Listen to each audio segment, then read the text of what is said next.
Before we begin, ask yourself this: what if the worst day of your life turned out to be the start of everything you ever hoped for? What if one tiny mistake, just getting into the wrong car, changed your world forever? By the end of this story, you'll see how a single mom with no hope left stumbled into the life she never dared dream of. And maybe, just maybe, you'll believe in second chances too. So stay till the end, and don't forget to like the video and subscribe for more stories that touch your heart. Rain splattered against the cracked windshield of the city bus as Clara sat silently, clutching her daughter Lily's tiny hand. Lily, barely 4, leaned against her mother's arm, her sleepy eyes blinking slowly. The storm outside was nothing compared to the storm inside Clara's heart. She had just lost her third job in 6 months, rent was 2 weeks overdue, and the last $10 in her wallet were already promised to groceries and bus fare. Clara was exhausted. Not just physically, but soul-deep tired. Life had not been kind. Ever since Lily's father walked out just before she was born, every day had felt like a battle. But she had kept fighting. For Lily. The bus jerked to a stop at the downtown terminal. Clara scooped up her daughter in their thin, overstuffed bag. "Come on, sweetheart," she whispered. "Let's go home." The walk through the rain felt endless. Umbrellas popped open all around them, people rushing by with purpose, while Clara's thin sweater soaked through in seconds. She wasn't looking for luxury. Just a roof that didn't leak and a break from the constant struggle. As she crossed the street to where she thought her rideshare was waiting, she'd scraped together enough for a one-time cab through an app. She spotted a sleek black sedan idling at the curb. The windows were tinted, and a uniformed driver stood beside the back door, holding it open. "Clara?" he asked. She blinked. "Yes," she said cautiously. He nodded. "Right on time. Please, get in." She didn't question it. She was soaked. Lily was shivering. Maybe this was one of those ride options with a driver. She ducked her head, helped Lily in, and climbed in behind her. The door closed with a soft thunk. The smell inside was rich leather and faint cologne. The warmth wrapped around them like a hug. Clara sighed. Just 5 minutes of rest. Just 5. Then a voice startled her. "You're not Melissa." She whipped around. The man sitting beside her looked like he belonged on the cover of a business magazine. Sharp suit. Chiseled jaw. Ice blue eyes that narrowed with confusion. A phone in his hand. A Rolex on his wrist. Everything about him screamed money, power, importance. I'm sorry." Clara gasped, already fumbling with the door handle. "I must have gotten into the wrong car. I thought there was a driver," he said. "It's okay," he interrupted, lifting a hand. "No need to panic." But Clara was already flustered, trying to grab their bag and not cry. "I'm sorry. I didn't mean to." "Wait." The man's voice softened as his eyes landed on Lily, who was curled into her mother's side, cheeks pink from the cold. "Is she okay?"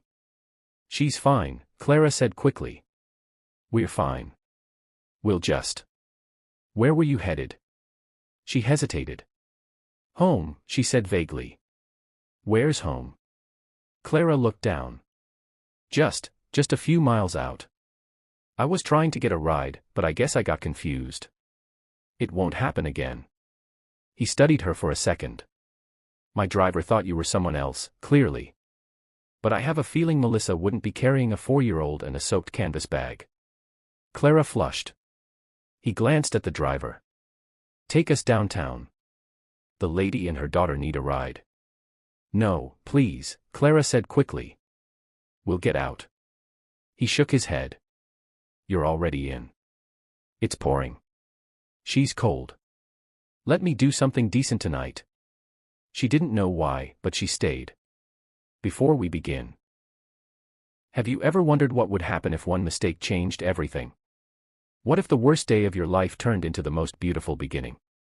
That's what happened to Clara. So stay till the end, because this story might just make you believe in fate again. And don't forget to like this video and subscribe for more heartfelt stories. Clara pressed Lily closer to her chest as rain poured from the sky like it had a personal grudge. The child whimpered quietly, her tiny fingers tangled in Clara's damp scarf. Clara's bus stop had flooded, and the app said her rideshare was somewhere on the next street. Her shoes squelched with every step. She hadn't eaten since breakfast, and Lily had shared the last piece of bread between them. Then, like a dream, there it was, a black sedan, polished like glass, waiting at the curb. The driver stepped out and nodded. Clara. She hesitated. Yes. Right this way. She didn't ask questions. She was too tired. She helped Lily in, and slid into the leather seat herself, inhaling the rich scent. She barely noticed the man sitting beside her until she heard. "You're not Melissa." Her heart stopped. The man had an intense face, handsome, yes, but guarded. His tailored suit screamed wealth. Clara's breath caught as she realized she had made a terrible mistake. "Oh my God, I'm so sorry. I thought." "It's all right," he said calmly. "No harm done." She tried to open the door. "We'll get out." But then Lily sneezed. And everything changed. The man frowned, his gaze flicking to the child. "Is she sick?" "No. Just cold." "It's okay.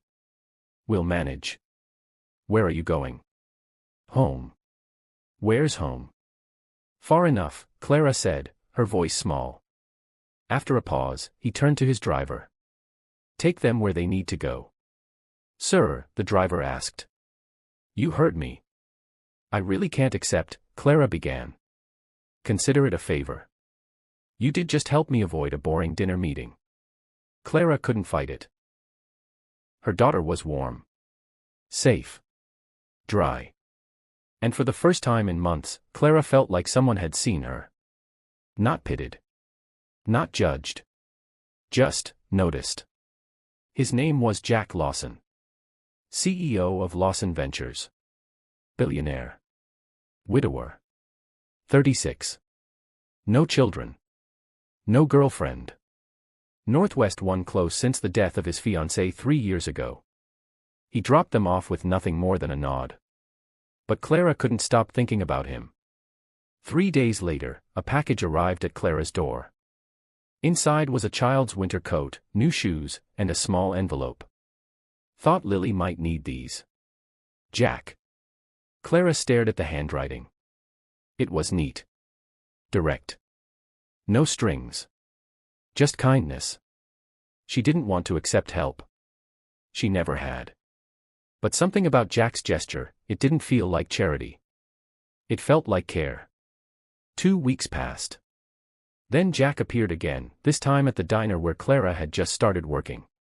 He ordered black coffee and toast. Nothing more. "You work here now?" he asked.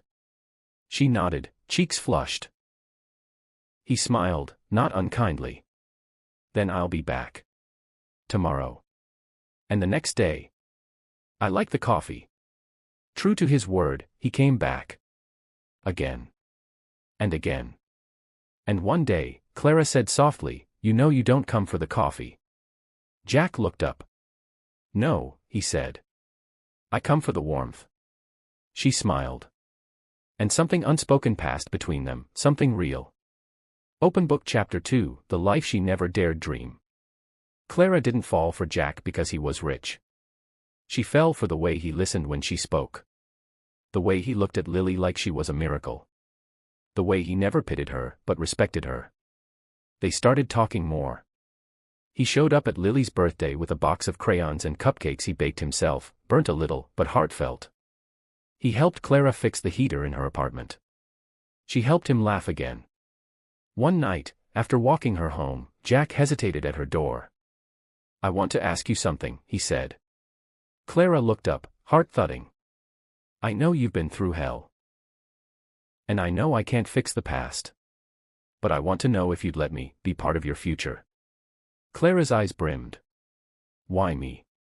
"Because when you got in my car that night, it was the first time in years I felt like something in the universe made sense." She took his hand. And life began to change. Jack introduced Clara and Lily slowly into his world. It wasn't easy. Clara felt out of place in his penthouse. She didn't understand the champagne or the art on the walls. But Jack never made her feel small. He loved her just the same when she burned the soup or forgot her shoes at his office. He asked her to move in. She said no, until he added, "It's not about money. It's about making a home together." One summer evening, as they sat watching Lily chase fireflies in the backyard of their new cottage, built just outside the city, surrounded by peace, Jack turned to Clara and said, "You changed my life." She blinked back tears. "You saved mine." "No," he whispered. "You saved mine." I was alone. Numb. Going through the motions. Then you climbed into my car like fate had delivered you. And now? Now I wake up looking forward to every moment. Then, he knelt on one knee. And opened a small box. It wasn't the diamond that made Clara cry, it was the handwritten note inside. "To the woman who got into my car by mistake, but into my heart forever." She said yes. Speech balloon ending hook and call to action. And so, the single mom who had no luck, no money, and no hope, found a future brighter than any dream. All because of a rainy night, a simple mistake, and a man who needed love just as much as she did. If this story touched your heart, please like this video, subscribe to our channel, and share it with someone who still believes in second chances. Because sometimes, the wrong turn leads you right where you belong. Two hearts. Before we continue, have you ever felt like life was just waiting for you to let go of fear and finally believe in love? That's where Clara stood now. No longer just surviving, but slowly learning how to live. Stay until the end of this chapter to see how a single mom, a little girl, and a guarded billionaire built something stronger than fate. And don't forget to like the video and subscribe to the channel for more stories that give your heart something to hold on to. It wasn't perfect. Clara still woke up some mornings with panic clawing at her chest. Fear didn't disappear just because love showed up. She still worried about bills, about being good enough, about whether Lily would be happy in a world that had once been so cruel to them. But every time that fear tried to creep back in, Jack was there. Steady. Quiet. Holding her hand under the breakfast table. Making Lily laugh with silly songs. Whispering, "We're in this together," when her doubts got too loud. Their wedding was nothing grand. Just a quiet ceremony in the backyard. Lily was the flower girl, tossing petals with giggles and grace. Jack wore a simple suit, Clara a dress she'd once seen in a thrift shop window years ago, never dreaming she'd wear it walking towards someone who looked at her like she was home. They exchanged vows written by hand. "I never believed I'd be a father," Jack said, his voice breaking as he looked down at Lily. "But you gave me a daughter. A family. A second life." Clara took a deep breath. "And I never thought I was enough, for anyone. But you loved the parts of me I tried to hide. You saw past the rain." They kissed beneath the string lights and stars, surrounded by laughter and the scent of wildflowers. And it wasn't just marriage, it was healing. A year passed. Clara started her own small catering business from home. Jack funded it, but quietly, respectfully, making sure she still felt the pride of building something on her own. She hired other struggling moms. Women who needed someone to believe in them, the way Jack had believed in her. Lily started kindergarten. On her first day, she ran back from the gate to hug Jack's legs. "Daddy," she whispered. "Don't leave yet." And Jack knelt down, tears in his eyes. Never again. At night, Clara sometimes stood in the doorway of Lily's room, watching them read bedtime stories. A once cold businessman with a daughter asleep on his chest, her tiny fingers tangled in his shirt. It was a picture she never stopped being grateful for. But not everyone understood. The tabloids called her names. Gold digger. Cinderella. Headlines splashed photos of her past life, her old job at the diner, her worn-out shoes, her public housing records. Clara crumbled the first time she saw one. "I'm ruining your name," she whispered to Jack, eyes full of shame. "No," he said firmly. "You're restoring it. You're making me human again." He held her chin up. "They don't know what it feels like to watch you fight for our daughter every day. Or how much I love that you still cry during commercials. Or that you brought color back into my life. And slowly, the noise faded. Love was louder. One winter night, Clara found a box in Jack's office. Inside were every drawing Lily had made for him. Every birthday card. A small napkin from the diner with her number scribbled when she finally worked up the courage to give it to him. And at the bottom was the coat. The tiny one Jack had sent after their first ride. She smiled. That rainy day, the worst one of her life. It had become the start of everything. Speech balloon ending hook and call to action. And that's how a struggling single mom who couldn't even afford a cab ended up building a life she never dared imagine. Not because she found a millionaire, but because she found someone who loved her with quiet strength, and let her find her worth again. If this story made you believe in second chances, love beyond class, and families built by choice, not chance, like this video, subscribe to the channel, and share it with someone who needs hope. Because sometimes, the rain doesn't ruin your life. It washes you right into the arms of the one who'll never let go. Yellow Heart. Before we dive in, have you ever looked back and realized the biggest miracle in your life began with a disaster? Clara never imagined that a rainy night and a wrong car could turn into a lifelong love story. But in this final chapter, we'll see how a broken woman, a guarded billionaire, and a little girl found forever in each other. Don't forget to like the video, subscribe, and stay till the end, because this chapter will stay with your heart long after the credits roll. Clara stirred awake, sunlight spilling across the cottage floor. For a moment, she didn't move, just listened. The faint clatter of breakfast being made. Laughter. Jack's voice, low and warm, and Lily's squeal of joy. She sat up slowly, letting the moment sink in. This was her life now. Safe. Loved. Real. She padded out in slippers and found them both in the kitchen. Jack with flour on his sleeves, Lily standing on a chair in her pink pajamas, whisking pancake batter like a chef on TV. "Mama," Lily called. "We're making a surprise." Clara smiled. "Is the surprise that you've covered Daddy in flour?" Jack looked up, feigning offense. "I'll have you know I'm the executive pancake manager here. And I'm the chef," Lily added proudly. Clara laughed softly, her heart full. This wasn't a mansion or a penthouse. It was better. It was home. That day, Jack took them to the same street where they'd first met. The same curb. The same spot in the rain. Only now, the sky was blue, and Clara was in his arms. "Do you remember this?" he asked her. "How could I forget?" "I come here sometimes," he admitted. "When I feel like I'm losing myself. I come back here, to remember what started everything." She took his hand. "I never believed someone like you could love someone like me." Jack looked at her deeply. "That's because you don't see what I see. You see a tired single mom who got lucky. I see the strongest woman I've ever known." She blinked back tears. And he said quietly, "You didn't just get into the wrong car. You walked into my life like light after years of darkness." One spring, Jack officially adopted Lily. She wore a white dress and carried a bouquet of daisies. Clara cried through the entire court ceremony. The judge smiled kindly. "You understand what this means, Mr. Lawson?"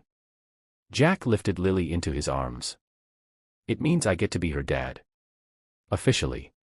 Finally." That night, Lily hugged Clara tightly. "I have two names now, Mama. But I only have one home. With you and Daddy." Years passed. Clara's small catering business grew, then expanded. Jack supported her but never controlled it. "It's yours," he'd always said. "I'm just lucky to be close to it."